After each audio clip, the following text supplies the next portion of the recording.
नमस्कार मित्रों, 1899 में देश भर में ब्रिटिश हुकूमत के अत्याचार अपने चरम सीमा पर थे।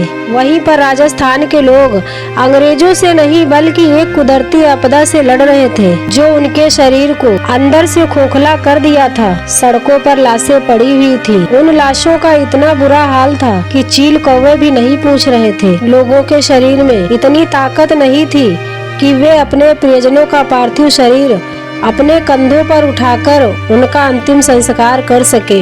अपनी प्रजा को मरता हुआ देखकर महाराजाओं ने अपनी पूरी संपत्ति दांव पर लगा दी थी, गांव बेच दिए थे। यहाँ तक कि ब्रिटिश हुकूमत ने भी राहत शिविर लगाए थे। फिर भी उस आपदा ने राजस्थान को इतना दर्द दिया था जिसकी कीमत केवल राजस्थान के 45 लाख लोगों को अपनी जान देकर चुकानी पड़ी थी। वह कहानी है छप्पनिया अकाल की। तो आइए मित्रों, जानते हैं देश के इतिहास का वह काला दौर जब लोगों को कुछ दाने अनाज के लिए अपने बीवी बच्चों तक का सौदा करना पड़ा था। भारत के इतिहास के सबसे भयंकर अकाल की कहानी शुरू होती है सन 1899 में थार रेगिस्तान से। उस वक्त 2,38,000 वर्ग किलोमीटर में फैली हुई उस मरुस्थल में दूर दूर तक सिर्फ रेत के टीले, सूखे पेड़ और गर्म हवाओं के अलावा कुछ नहीं दिखाई देता था। नदी, तालाब और हरे भरे जंगल दूर दूर तक नहीं थे। वहाँ के रहने वाले लोग पीने के लिए पानी और अनाज की खेती के लिए बारिश पर ही निर्भर थे। हमेशा की तरह उस साल भी राजस्थान के लोग बारिश के मौसम में बादलों को निहार रहे थे। पहले एक सप्ताह बीता, फिर 2 सप्ताह और धीरे धीरे पूरी वर्षा ऋतु बीत गई।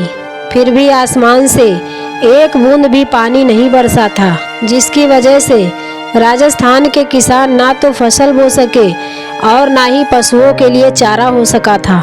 धीरे धीरे प्रदेश में पानी की कमी आने लगी थी। लोगों को पानी के लिए बहुत दूर तक चलना पड़ता था, लेकिन ये तो बस शुरुआत ही थी। भारत के इतिहास का सबसे बुरा काल अब अपना रौद्र रूप दिखाने लगा था। धीरे धीरे अनाज के भंडार खाली होने लगे थे। लोग पानी की एक एक बूंद के लिए तरसने लगे थे और पूरा प्रदेश इस भयंकर अकाल की चपेट में आ गया था। वैसे तो यह अकाल साल 1899 में आया था, लेकिन उस वक्त एक संवत 1956 चल रहा था। इसीलिए इसे स्थानीय लोग छप्पनिया अकाल के नाम से पुकारने लगे थे। जबकि अंग्रेजों ने ग्रेजेटियर में ये अकाल द ग्रेट इंडियन फेमन 1899 के नाम से दर्ज किया था। छप्पनिया अकाल ने सबसे पहले राजस्थान के बीकानेर, जैसलमेर, जोधपुर, जयपुर और नागौर में हाहाकार मचाया था और फिर धीरे धीरे इसका औसत पूरे राजस्थान में फैल गया था। इसके बाद गुजरात, पंजाब, मध्य भारत के कई क्षेत्र इसकी चपेट में आ गए थे।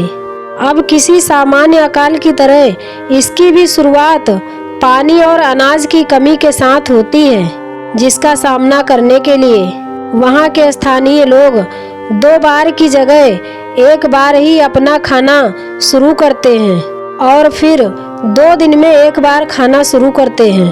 और फिर हालात इतने खराब होने लगे कि लोगों को कई दिनों तक खाने का एक भी निवाला नसीब नहीं हो रहा था। एक तरफ भयंकर अकाल और दूसरी तरफ थार मरुस्थल की 50 से 52 डिग्री की गर्मी लोगों को जीते जी नर्क का अनुभव महसूस करवा रही थी। इसीलिए लाखों लोग अपना घर छोड़कर पलायन करने को मजबूर हो गए थे। लेकिन भूखे प्यासे लोग पलायन करते हुए रास्ते में ही दम तोड़ दे रहे थे। कहा जाता है न अपने घर में रहने में ही भलाई थी और ना ही पलायन करने में। जैसे एक तरफ कुआं और एक तरफ खाई।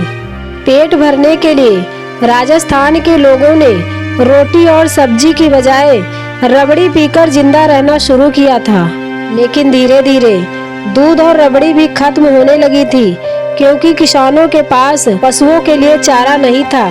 इसलिए गाय भैंस जैसे दुधारू पशु भी भूख की वजह से तड़प तड़प कर मरने लगे थे। अपने पशुओं को मरता देख लोग भी तड़प रहे थे, लेकिन कुछ भी कर नहीं पा रहे थे। ऐसे ही कुछ हाल प्रदेश के बाकी पशु पक्षियों का भी था। धीरे धीरे करके जानवरों की संख्या भी तेजी से कम होने लगी थी। वहीं पर दूसरी तरफ भूख से तड़प रहे लोग अब तरबूज और ककड़ी के बीजों को बुनकर खाने लगे थे। उस जमाने में राजस्थान में बेर बहुत हुआ करते थे, इसलिए लोगों ने रोटी की जगह बेर को खाना शुरू किया था। लेकिन कुछ ही समय में बेर भी खत्म हो गए थे। इसके बाद लोगों ने पेड़ की मुलायम छाल और पत्ती खाना शुरू किया था। लेकिन कुछ समय बाद वे सभी पेड़ भी पूरी तरह से सूख गए थे।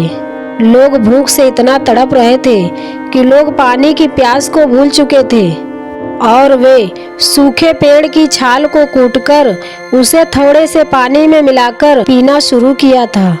बच्चे खेत के आसपास सूखे कांटेदार घास को अपने मासूम हाथों से उठाकर नंगे पांव चलते हुए अपनी माँ के पास ले जाते थे।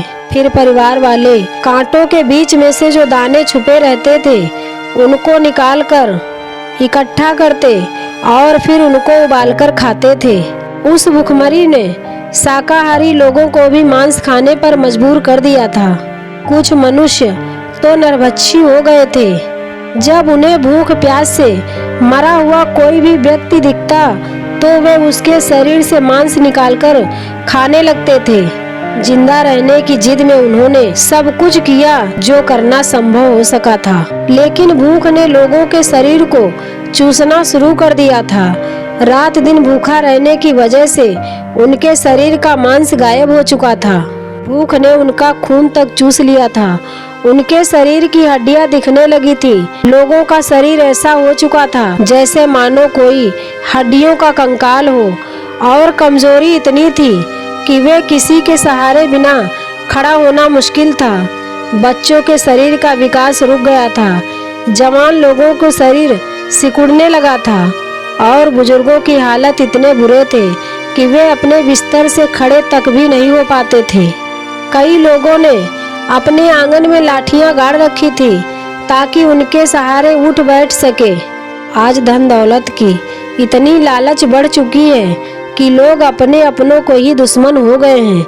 लेकिन आश्चर्य की बात तो यह है कि उस वक्त धन दौलत का मूल्य ना के बराबर था। कुछ लोगों के पास सोने के सिक्के हुआ करते थे, लेकिन उनके घर चोरी होती थी तो वे मूल्यवान धातु की नहीं बल्कि मुट्ठी भर अनाज के दानों की चोरी करते थे। जितने दाने आजकल के लोग खाते वक्त थाली में छोड़ देते हैं, यहाँ तक कि चूल्हे पर अनाज का चढ़ा हुआ बर्तन भी चोरी हो जाता था। और चोरों को अपने इस करतूत पर गर्व नहीं बल्कि शर्म आती थी, क्योंकि उस वक्त वो 2 दाने खाकर अपनी जान बचा लेते थे, लेकिन 2 दिन का खाना चुरा लेते थे। उन बेचारों का भूख के मारे तड़पते हुए जान चली जाती थी।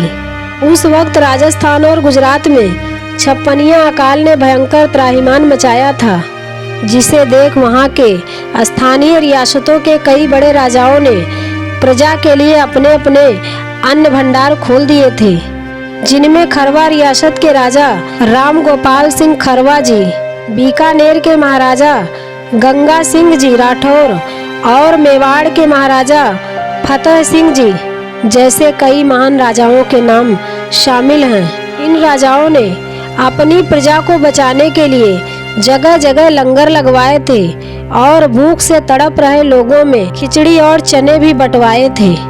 जब पैसा खत्म होने लगा था तब उन्होंने अपने इलाके के कई गांव तक गिरवी रख दिए थे, लेकिन छप्पनिया अकाल का तांडव रोके नहीं रुक रहा था। इसी वजह से राजाओं ने कई जमींदार और साहूकारों से भी मदद मांगी थी, जिन्होंने प्रजा के खाने के लिए कई भंडारे लगवाए थे।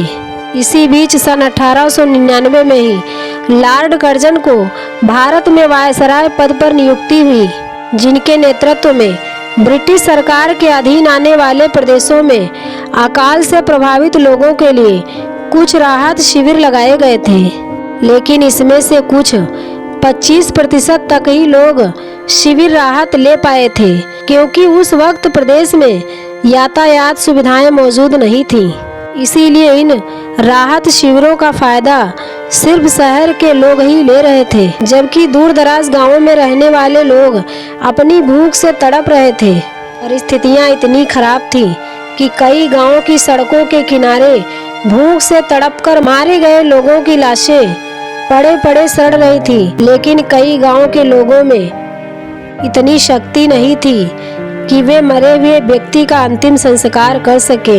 कहते हैं न मरता हुआ आदमी क्या नहीं करता, और छप्पनिया अकाल में तो कई ऐसे किस्से भी सामने आए थे जिसमें खाने के लिए लोगों ने अपनी बीवी बच्चों तक भी बेच दिया था। कुछ परिवार वाले अपने बच्चों को इसलिए बेचा था ताकि वो बच्चा भले ही दूसरे प्रदेश में रहे, बल्कि उसे रोजाना खाने के लिए 2 निवाला मिल सके, ताकि वह बच्चा जीवित रह सके।